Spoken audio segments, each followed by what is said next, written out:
शहर के जाने माने रईस हीराचंद और उनकी पत्नी सुजाता की चमचमाती महंगी कार बंगाल की एक पुरानी बस्ती की सुनसान गली में एक बेरौनक से पुराने मकान के बाहर आकर रुकती है। सुजाता, ये तुम मुझे किस जगह लेकर आई हो? ये तो कोई गरीबों की बस्ती लगती है। यहाँ ऐसा क्या है? हीराचंद के कुछ भी समझ में नहीं आ रहा था कि सुजाता उसे ऐसी अजीब सी जगह क्यों लाई है, जिस मकान में दिन में भी अंधेरा दिख रहा था और धुआं उठ रहा था। आप मेरे साथ अंदर चलिए, सब समझ जाएंगे। यहाँ हमारी हर समस्या का समाधान मिलेगा। सुजाता और हीराचंद आशंकित कदमों से उस मकान में दाखिल होते हैं। तभी उन्हें किसी महिला की बाहरी आवाज सुनाई पड़ती है। चले आओ, चले आओ। हीराचंद ने देखा कि उस मकान के अंदर अंधेरा था। अचानक हीराचंद की निगाह एक कमरे की ओर पड़ी, जिसके अंदर हल्की हल्की सी रोशनी आ रही थी और उस कमरे के अंदर से धुआं उठ रहा था। शायद उस कमरे के अंदर आग जल रही थी। है? ये किसकी आवाज है? यहाँ इतना अंधेरा क्यों है और ये धुआं कैसे उठ रहा है? मेरा तो यहाँ दम घुट रहा है। सुजाता और हीराचंद धीरे धीरे कदमों से उस कमरे के अंदर चले गए। अंदर वाले कमरे में बिखरे बाल वाली एक खूबसूरत सी बूढ़ी औरत सामने जल रही आग में एक मुर्गी की गर्दन काटकर उसका खून गिरा रही थी और मुर्गी का शरीर छटपटा रहा था। ये देखकर सुजाता को उबकाई आने लगी। हीराचंद ने सुजाता की ओर देखकर कहा, तुम ही मुझे यहाँ लेकर आई हो और खुद ही घबरा रही हो। कौन है ये भयानक सी शक्ल वाली औरत और हम यहाँ क्यों आए हैं? अचानक उस औरत ने एक झटके में मुर्गे की गर्दन धड़ से अलग कर दी। ये देखकर सुजाता के मुंह से चीख निकल गई और सेठ हीराचंद भी सहम गया। वो बहुत डरावना नजारा था। ये अघोराताई है। ये हमें अपनी काली तंत्र विद्या से संतान सुख प्रदान कर सकती है, इसलिए मैं आपको यहाँ लेकर आई हूँ। कैसी बात करती हो? जहाँ बड़े से बड़े डॉक्टर सफल नहीं हुए, वहाँ ये मामूली औरत क्या कर लेगी? हीराचंद की बात सुनकर अघोरिताई ने गुस्से से हीराचंद की ओर देखकर कहा, नादान हीराचंद, काली विद्या में इतनी शक्ति है कि मरे को भी जिंदा कर दे। संतान पैदा कराना कौन सा मुश्किल है? तुम्हें मेरा नाम कैसे पता? क्या तुम सच में हमें संतान सुख दिला सकती हो? तुम जितनी दौलत मांगोगी मिल जाएगी। अगर ये संभव है तो। संतान का नाम सुनते ही हीराचंद की आंखों में चमक आ गई। वह संतान के लिए कुछ भी कर सकता था।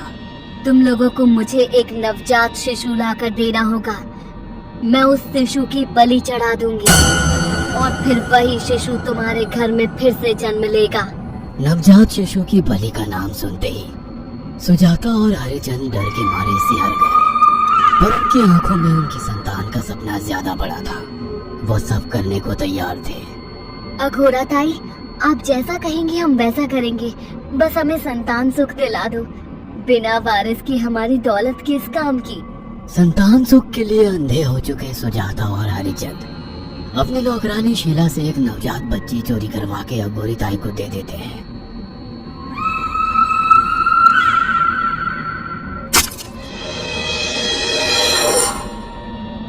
उस शिशु की बलि से सुजाता गर्भवती हो जाती है। देखा आपने अघोरा की तंत्र शक्ति? मुझे उस पर पूरा भरोसा था। चलो चलकर उन्हें धन्यवाद कहते हैं। हीराचंद और सुजाता अघोराताई के पास पहुंचते हैं। वो दोनों बहुत खुश थे और अघोरा पर उन्हें अंधविश्वास हो गया था। अघोराताई, आप महान तंत्रिका हैं। आपने वो चमत्कार कर दिखाया जो बड़े बड़े डॉक्टर नहीं कर सके। ये काली विद्या है बेटा। अगर तुम दोनों चाहो तो मैं इस विद्या से तुम दोनों को हमेशा के लिए जवान बना सकती हूँ। क्या सच में ऐसा संभव है? हाँ बिल्कुल, पर इसके लिए तुम्हें जवान लड़की और लड़कियों की बलि चढ़ानी होगी। तुम उन्हें यहाँ तक लाओ, बाकी मैं देख लूंगी। जवान रहने की लालच में अंधे सुजाता और हरिचंद एक अनाथ आश्रमों से हर रोज एक लड़की या लड़के को गोद लेने के बहाने अघोरी के पास बलि चढ़ाने ले जाने लगे। और एक दिन अघोरिताई ने हीराचंद और सुजाता से इंसानी मांस खाने को कहा। पूरी तरह से इंसान से हैवान बन चुके अब वो दोनों इंसानी मांस खाने के लिए तैयार भी हो गए। ये गर्म खून और मांस खाकर तुम लोगों की उम्र भी बढ़ जाएगी। खाओ इसे। हाँ, सच में ये इंसानी मांस बड़ा स्वादिष्ट है। अघोरा ने अपनी बातों में फंसाकर सुजाता और हरिचंद को नरभक्षी बना दिया था। वो तीनों हर दिन बलि चढ़ाकर खून पीकर मांस खाने लगे। नौकरानी शीला भी नए शिकार लाने में उनकी मदद करती थी, मगर एक दिन शीला को शिकार नहीं मिला। मेम साहब, आज एक भी शिकार हाथ नहीं लगा और मैं बहुत थक गई हूँ और घर जाकर थोड़ा आराम करना चाहती हूँ। कोई बात नहीं शीला, एक छोटा सा काम है, तुम हमारे साथ चलो, लौटते में हम तुम्हें घर छोड़ देंगे। जी मेम साहब। शीला नहीं जानती थी कि शिकार नहीं मिलने से सुजाता और हरिचंद अंदर से बौखला गए थे और उनके दिमाग में एक शैतानी चाल चल रही थी। सुजाता, ये बेहोशी की दवा है। शीला के कान में बैठते ही तुम उसे सुंघा देना। आज हमें इसी की बलि देनी होगी। इसने हमारे यहाँ का बहुत खाना खाया, अब हम लोग इसे खाएंगे। वैसे भी ये आगे चल के हमारे लिए खतरा बन सकती थी।